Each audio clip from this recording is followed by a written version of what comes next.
Ce rapport est validé. J'appelle maintenant donc un des deux auteurs du rapport, Gérard Morvan, qu'on va discuter maintenant, qui va venir modérer, et l'autre auteur étant André Chaes.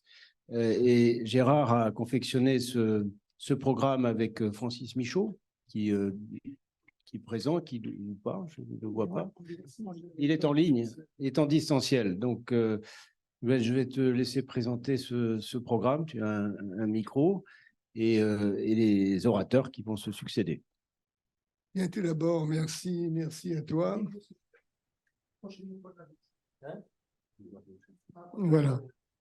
Merci à Pascal Richman, notre président. Merci à Hubert Joannet et à tout le bureau de l'Académie d'avoir programmé cette séance dédiée à l'interventionnel. Je vous demande de bien vouloir excuser mon ami André Chaes, qu'un deuil a empêché de se joindre à nous aujourd'hui. Et la séance aujourd'hui va avoir comme thème l'interventionnel. C'est une des grandes révolutions que connaît actuellement la médecine contemporaine avec l'intelligence artificielle, une révolution comparable en poids à celle que suscitèrent en leur temps la sepsie, les antibiotiques, l'imagerie, etc. C'est de cet ordre-là.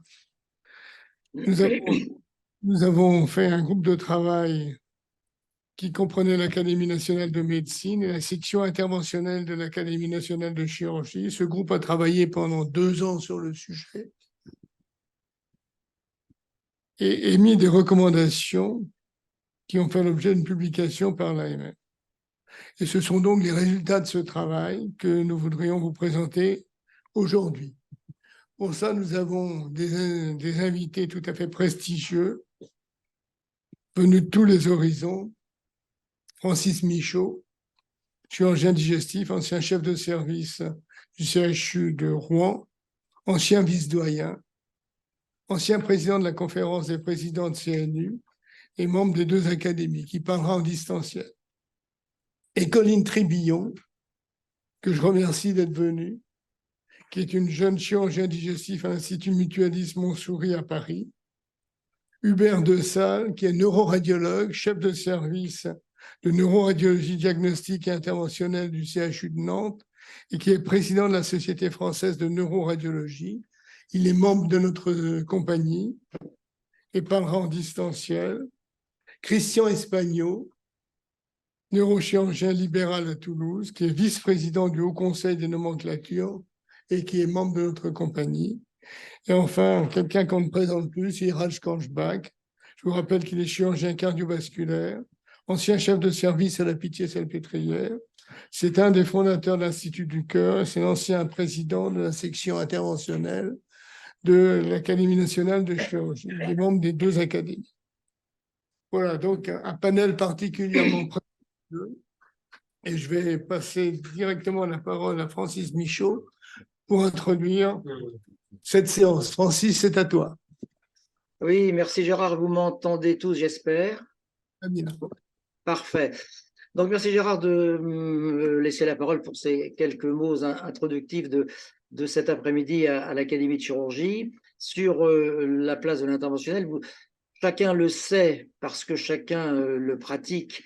L'approche transorificielle ou transpariétale se développe avec une rapidité très étonnante et elle s'impose à notre quotidien, qu'on le veuille ou non, qu'on s'en réjouisse ou qu'on le déplore. Quoi qu'il en soit, eh bien, elle bouscule nos certitudes chirurgicales, elle va bousculer aussi nos techniques opératoires, nos modalités de formation, nos modes d'exercice dans nos différentes spécialités de chirurgiens. Elle va estomper, voire effacer et affadir les traditionnelles frontières entre les différentes spécialités médico-chirurgicales.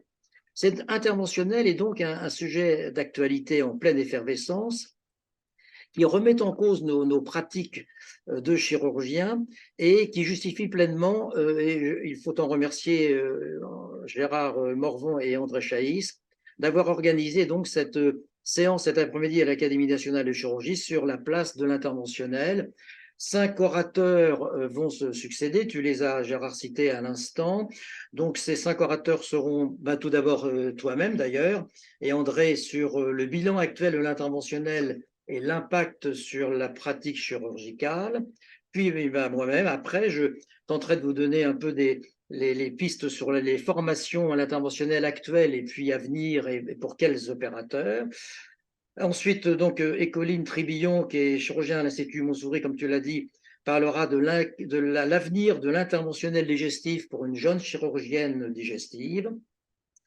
Ensuite, Hubert Desalle, qui est président de la Société française de neuroradiologie, comme tu l'as également souligné, nous montrera comment réussir une transition à l'échelon national concernant la neuroradiologie interventionnelle d'urgence. La dernière intervention sera celle de Christian Espagno, qui est vice-président du Haut Conseil des nomenclatures, qui nous montrera l'impact sur la refonte de la classification commune des actes médicaux, la CCRM, de ces nouvelles techniques et de ces nouvelles pratiques. Enfin, la conclusion et la synthèse sera réalisée par Iraj Kambach, qu'on ne présente pas. Donc voilà, eh bien Gérard, je ne sais pas si c'est à moi de te donner la parole ou pas, mais si c'est à moi, eh bien je te la donne avec grand plaisir sur le bilan actuel de l'interventionnel et son impact sur la pratique chirurgicale. Eh bien, je le confirme. Donc,